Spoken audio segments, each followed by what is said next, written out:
बिस्मिल्लाहिर्रहमानिर्रहीम। अस्सलाम वालेकुम नादरीन, आप यूट्यूब चैनल देख रहे हैं। मैं इमरान खान हूँ। पाकिस्तान और भारत के DGMOs का हॉटलाइन पर रब्ता हो गया है। ये DGMOs होते हैं, डायरेक्टर जनरल मिलिट्री ऑपरेशंस। ये बहुत इंपॉर्टेंट लोग होते हैं।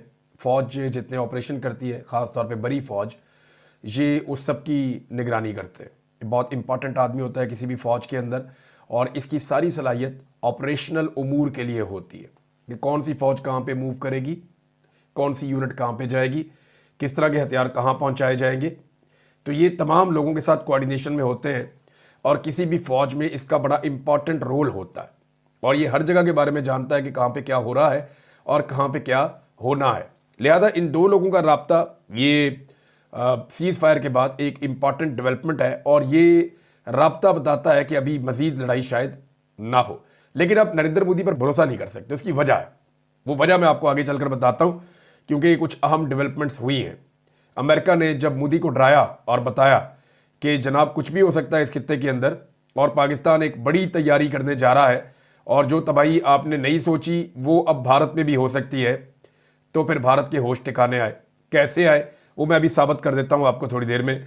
लेकिन यहाँ पे पाकिस्तान के पास क्या है और भारत के पास क्या है, आपस में डिस्कस करने के लिए जब बातचीत होगी तब भारत की जानिब से जो वाहिद मामला उठाया जाएगा वो पहलगाम इंसिडेंट है। और वो उसके तनाजुर में जो पिछले वाक़यात हैं वो भी बताएंगे कि जनाब पाकिस्तान से दहशतगर्द तंजीमें आती हैं, वो आकर भारत के ज़ेर इंतज़ाम कश्मीर में वो दहशतगर्दी करती हैं। अब यहाँ पाकिस्तान का एक मौक़िफ़ और भी है। देखें, जो भारतीय फ़ौज के ऊपर हमले होते हैं ना, उनको पाकिस्तान दहशतगर्द हमले नहीं कह सकता। उसकी वजह यह है कि पाकिस्तान ये समझता है कि कश्मीर में लोग अपनी आज़ादी के लिए लड़ रहे हैं, और वो जो आज़ादी की लड़ाई है वो दहशतगर्दी नहीं है।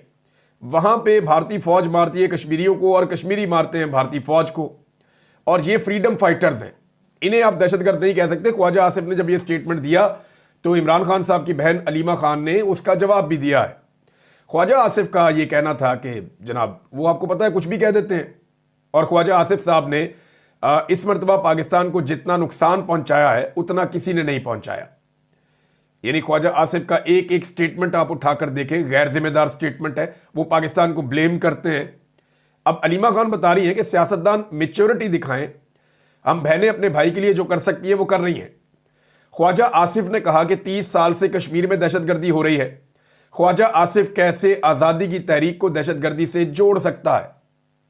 देखिए, जहां पे सिविलियंस को कत्ल किया जाए, उन्हें निशाना बनाया जाए, तो वो तो दहशतगर्दी है।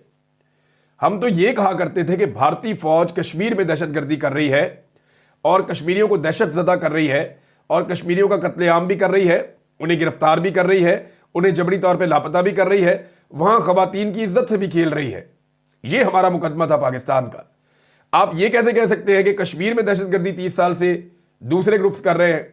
देखिए, फौज के खिलाफ, जो भारतीय फौज के खिलाफ कश्मीरी जब उठकर लड़ता है तो पाकिस्तान का एक मौक़िफ़ है, क्योंकि यहां पे लाइन ऑफ कंट्रोल है, ये बॉर्डर नहीं है, ये लाइन ऑफ कंट्रोल है।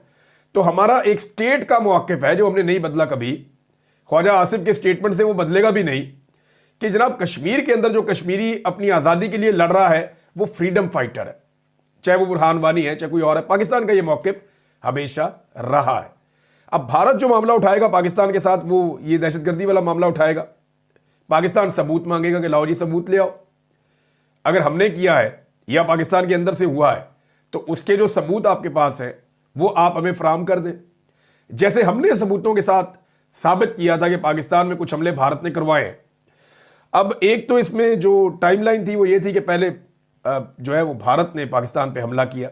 नंबर 2, भारत ने सिंध तास मुआहिदा मनसूख किया है, जिस पे पाकिस्तान बात उठाएगा। सिविलियंस की जो शहादतें पाकिस्तान में हुई हैं, पाकिस्तान को ये नुक्ता ज़रूर उठाना चाहिए, ख़ास तौर पे ख़वातीन और बच्चों की शहादतें। फिर मसाजिद के ऊपर बम गिराए गए हैं, जिससे लोगों के सेंटिमेंट्स बड़े मजरूह हुए हैं, लोगों के जज्बात मजरूह हुए हैं। और भारत ने सिर्फ इल्ज़ामात लगाए, सबूत फराहम नहीं किए, और लड़ाई में पहल भारत ने की है। अब ये इस माहौल में DGMOs का राब्ता होना और इस चीज़ को आगे बढ़ना, ये बहुत इंपॉर्टेंट है। आने वाले दिनों में क्या होगा वो मैं आपको बताऊंगा, लेकिन इस पिक्चर की आपको समझ आएगी ये जो अब मैं आपको कहने वाला हूं। क्योंकि देखिए, जब ये लड़ाई का माहौल बनता है ना, तो हर दिन सिचुएशन बदलती है। बादों का चीजें किसी और तरफ जा रही होती हैं, बादों का एकदम टर्न हो जाती हैं। आपने प्लान कुछ और किया हुआ होता है, और ग्राउंड पे कुछ और हो जाता है। अब ये जो लड़ाई भारत और पाकिस्तान के बीच में हुई है, पाकिस्तान ये लड़ाई लड़ना नहीं चाहता था और ये सभी जानते थे कि पाकिस्तान ने ये लड़ाई नहीं लड़नी थी। पाकिस्तान पूरी दुनिया को कह रहा था, लेकिन भारत ने पाकिस्तान को जबरदस्ती इस लड़ाई में धकेला और फिर भारत के साथ जो हुआ वो हम सब ने देखा भी है। अब जरा आप ये देखिए कि दुनिया की जो सबसे बड़ी पॉलिटिकल पार्टी है, दुनिया की जो नंबर 1 पॉलिटिकल पार्टी है ना इस वक्त, वो बीजेपी है, भारतीय जनता पार्टी, नरेंद्र मोदी की पार्टी। वो दुनिया की सबसे बड़ी पार्टी है। उसकी एक वजह यह भी है कि 140 करोड़ भारतीय हैं, 1 अरब 40 करोड़। चाइना की आबादी बेशक थोड़ी सी बड़ी है, लेकिन उनके पास दुनिया की दूसरी सबसे बड़ी पार्टी है, चाइनीज कम्युनिस्ट पार्टी। वो दूसरे नंबर पे दुनिया की सबसे बड़ी पार्टी है। अब भारत का क्लेम है और पूरी दुनिया का ये क्लेम है कि दुनिया की सबसे बड़ी सियासी जमात बीजेपी है, जिसका वजीर आजम इस वक्त नरेंद्र मोदी है। अब नाज़रीन, बीजेपी के अगर आप ट्विटर अकाउंट के ऊपर चले जाएं तो बीजेपी का रवैया कैसे बदला इस लड़ाई में और वो क्या इंफॉर्मेशन थी जिसके बाद बीजेपी ने घुटने टेक दिए। अब नरेंद्र मोदी की जो कलाबाजियां हैं उससे भारत में इसको बहुत नुकसान हो रहा है। भारतीय मीडिया जो कल तक नरेंद्र मोदी की गोदी में बैठा हुआ था, वो मीडिया नरेंद्र मोदी को आंखें दिखा रहा है। वो सारे लोग जो जंगी जुनून में मोदी के कहने पर मुब्तला हो गए थे, वो सारे लोग अब नरेंद्र मोदी को और उसकी हुकूमत को बुरा भला कह रहे हैं। शिवसेना जो नरेंद्र मोदी की पार्टनर है हुकूमत के अंदर पार्टी, इनकी इत्तेहादी पार्टी है। जैसे पाकिस्तान में पीपल्स पार्टी के बगैर काम नहीं चलता, पीएमएलएन की हुकूमत का या एमक्यूएम के बगैर, इसी तरह से नरेंद्र मोदी को वहां पे शिवसेना की जरूरत है। अब शिवसेना जो है उसकी नुमाइंदगी भी है असेंबलियों में। शिवसेना ने बाकायदा नरेंद्र मोदी को जिम्मेदार करार दे दिया और उनके रहनुमाओं ने यह कहा, वो भड़क उठे। उन्होंने कहा जी कि नरेंद्र मोदी को ओहदे पर रहने का हक नहीं है और साथ ही साथ अमित शाह को भी निशाना बनाया है।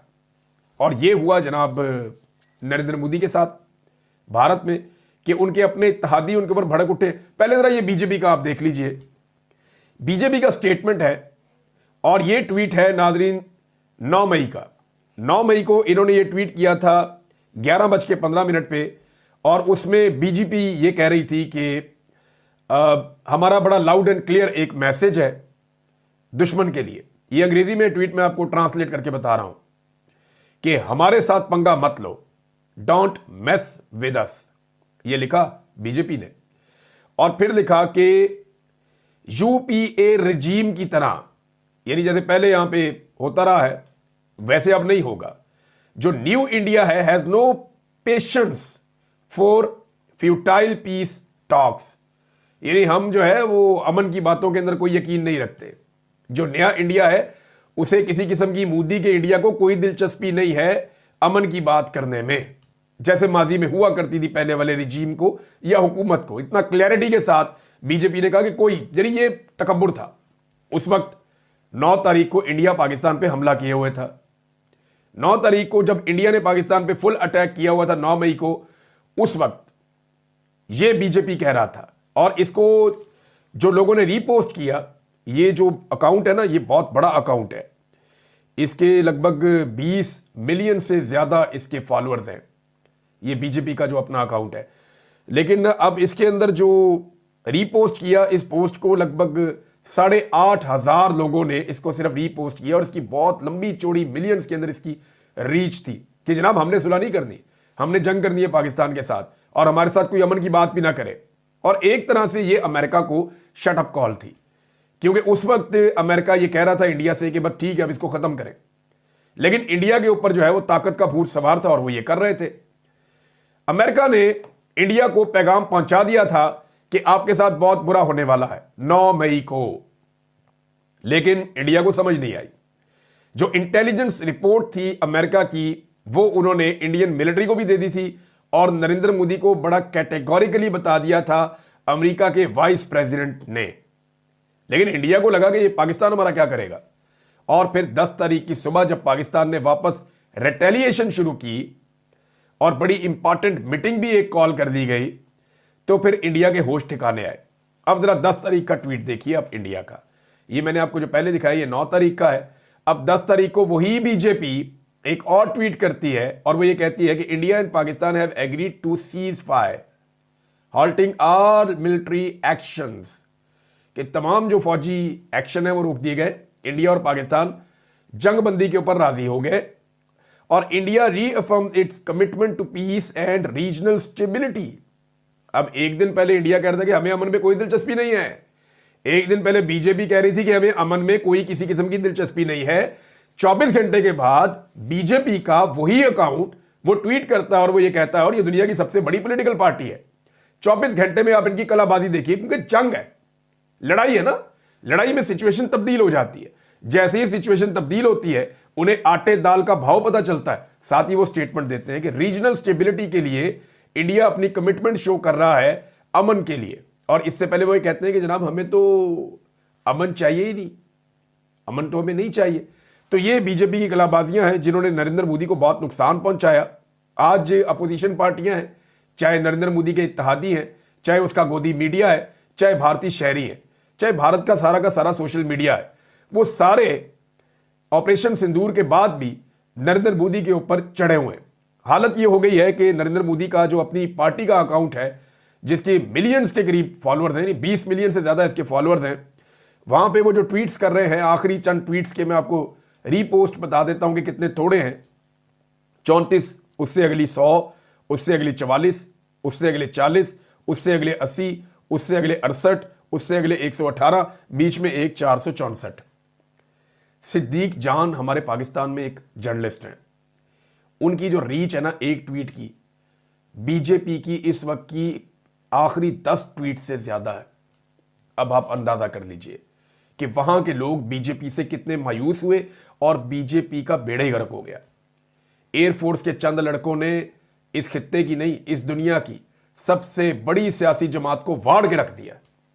यह हुआ जनाब बीजेपी के साथ, और यही होना था उनके साथ, क्योंकि वो बहुत अकड़ अकड़ कर चलते हैं और अल्लाह रब्बुल इज़्ज़त का हुक्म भी है कि जो जमीन पे अकड़ के चलते हैं या तकब्बुर करते हैं, अल्लाह रब्बुल इज़्ज़त उन्हें पसंद नहीं करता।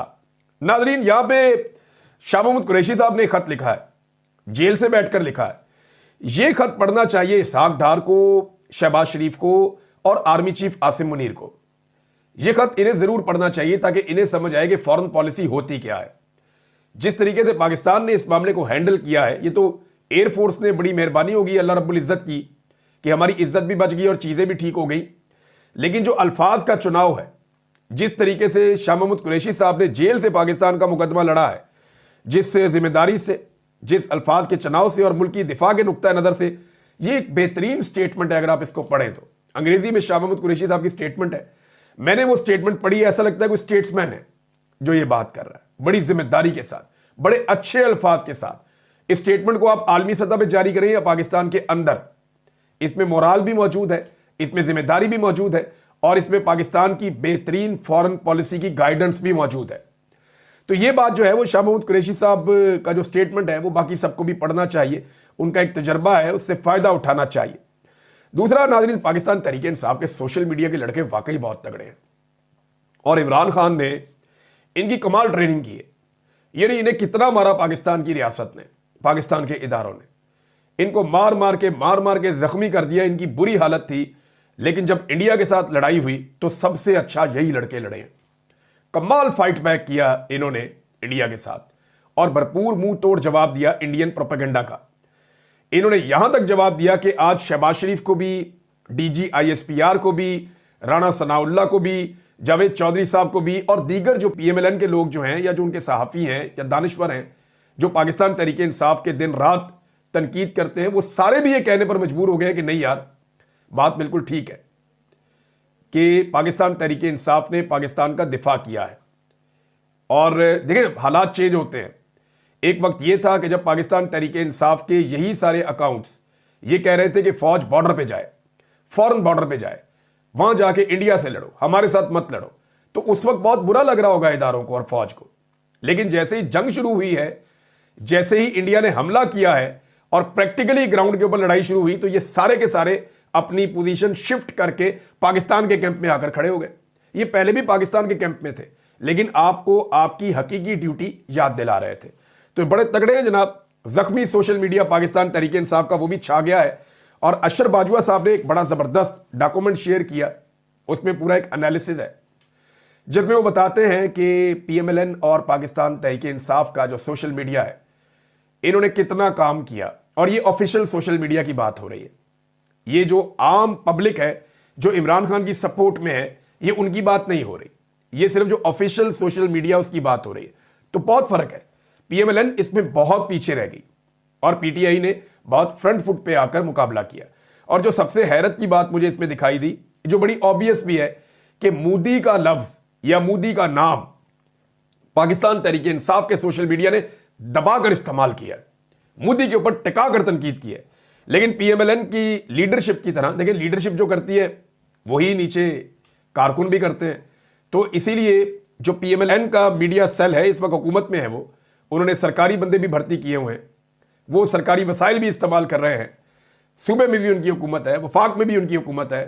वो अता तारड़ ने एक बहुत बड़ा वो सेल भी बनाया हुआ है सरकारी पैसे से, और वहां जो लोग बैठे हुए वो दिन रात सहाफियों पे और दीगर लोगों पे वो तनकीद के अलावा कोई और काम कर ही नहीं रहे। वो इंडिया से ज्यादा पाकिस्तानियों पर अटैक कर रहे हैं। लेकिन मोदी का लफ्ज लीडरशिप की तरह पीएमएलएन के सोशल मीडिया ने भी इस्तेमाल नहीं किया। ये जनाब बड़ा क्लियर हो गया मामला। अलीमा खान साहिबा ने कहा जी कि मेरे ऊपर 42 मुकदमा दर्ज किए गए और वजह उसकी ये है कि मैं इमरान खान साहब के पैगामात बाहर लेकर आती हूं। उन्होंने कुछ और पैगामात भी दिए, वो मैं आपको बाद में बताता हूं। लेकिन एक बात जो उन्होंने की वो एज इट इज मैं आपके सामने रखता हूं। अलीमा खान साहबा ने कहा, इमरान खान साहब की बहन है, कि नवाज शरीफ और मोदी की नूरा कुश्ती थी। ये जो कुछ भी हो रहा था ये नवाज शरीफ और मोदी की नूरा कुश्ती थी, जिसे शुरू किया गया था, और ये नूरा कुश्ती हाथ से निकल गई, गेम हाथ से निकल गई। शुक्र करें पाकिस्तान एयरफोर्स वहां गई और कार्रवाई करके आई और इज्जत बहाल हुई, वरना नवाज शरीफ और मोदी का प्लान कुछ और था। ये जनाब अलीमा खान साहबा ने कहा।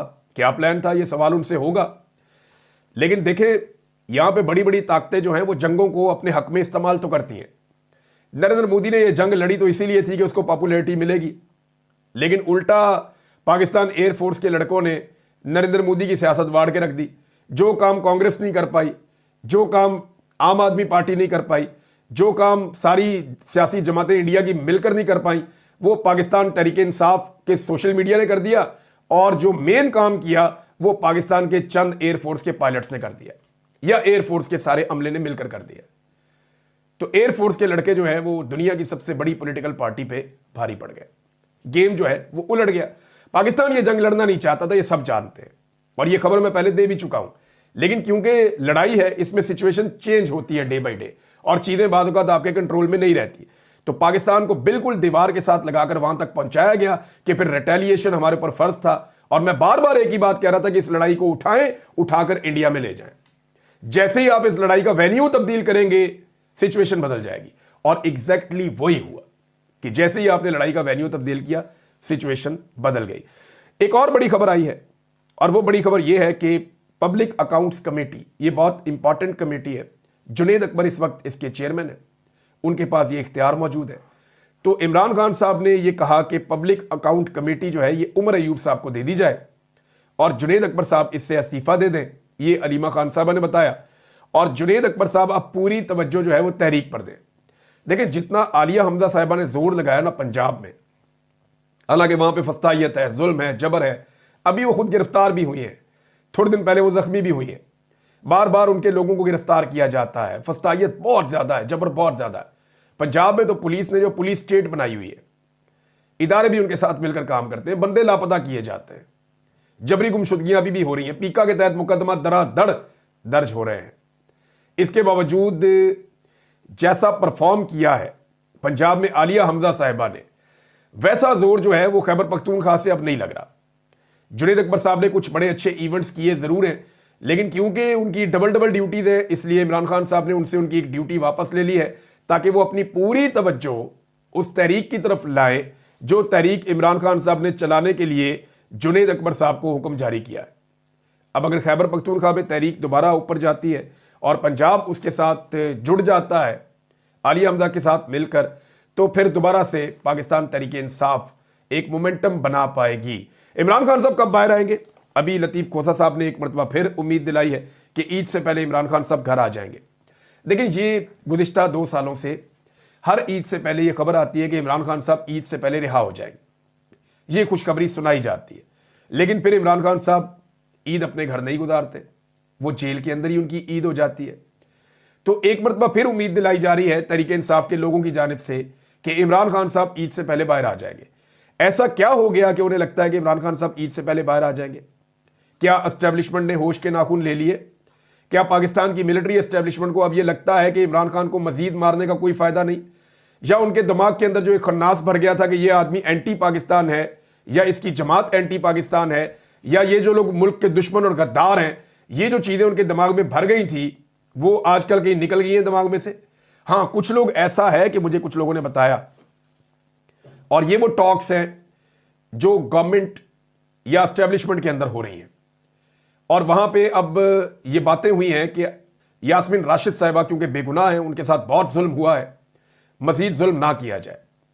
तो हो सकता है कि यास्मीन राशिद साहिबा को आज़ादी मिल जाए, बेगुनाह उन्होंने 2 साल कैद काट ली है, दीगर कुछ लोगों को भी आज़ादी मिल जाए। लोगों का इन्होंने बेड़ा गर्क करके रख दिया है और वो नफरत समेट ली है कि जिसका अब कोई हल इनके पास है नहीं। तो ये एक मौका है जिसपे अगर फ़ायदा उठाएं तो जो सियासी कैदी हैं जिनके साथ जुल्म और बर्बरियत हो रही है उन सबको छोड़ दिया जाए, और ये एक अच्छा जेस्चर होगा। तो इमरान खान साहब को अगर कानून के मुताबिक जेल में रखा जाता तो अब तक वो जेल में ना होते। अगर अदालतें इंसाफ करती तो इमरान खान साहब बहुत पहले जेल से छूट जाते। उनके ऊपर साइफर और इद्दत जैसे घटिया तरीन मुकदमात बनाए गए और जेल में रखा गया। अगर ये जाली मुकदमात ना बनाते और एस्टेब्लिशमेंट इसके अंदर मुदाखलत ना करती, देखे ना जो अदालतों का सारा स्ट्रक्चर बदल दिया। इमरान खान को काबू करने के लिए 2 चीजें थी ना, एक इमरान खान काबू आ जाए, दूसरा जो आर्मी चीफ की एक्सटेंशन है उसको तहफ़्फ़ुज़ मिल जाए। ये 2 चीजें थी, इन 2 चीजों के लिए किया गया ये जो भी 26वीं आईनी तरमीम, ये अदालतों को काबू करना, आईनी अदालतें बनाना। ये सियासतदानों का मकसद ये था कि इमरान खान को काबू हम कर लेंगे, आईनी अदालतों के जरिए से पीटीआई के फायदे हम रोक देंगे, लिहाजा हमारा टाइम पूरा हो जाएगा। मिलिट्री एस्टेब्लिशमेंट का यह था कि हमारे आर्मी चीफ की जो एक्सटेंशन है उसके रास्ते में कोई रुकावट नहीं आएगी, कोई प्रॉब्लम फ्यूचर में भी नहीं होगी। तो ये जो 2 चीजें हैं इनकी वजह से ये सारा कुछ किया गया है। क्या अब अक्ल आना शुरू हो गई है? हम इसके बारे में कुछ कह नहीं सकते, लेकिन खबरें ये आ रही हैं या दावे ये किए जा रहे हैं, इवन जो एस्टेब्लिशमेंट है वो वक्तन फवक्तन लोगों से राब्ता करके ये कह रही है कि सर हम चीजें ठीक कर रहे हैं, हम चीजें ठीक कर रहे हैं। क्या वो वाकई ठीक कर रहे हैं? ये पता चल जाएगा। अब तक के लिए इतनी, अपना ख्याल रखिएगा, अपने चैनल का भी। अल्लाह हाफिज।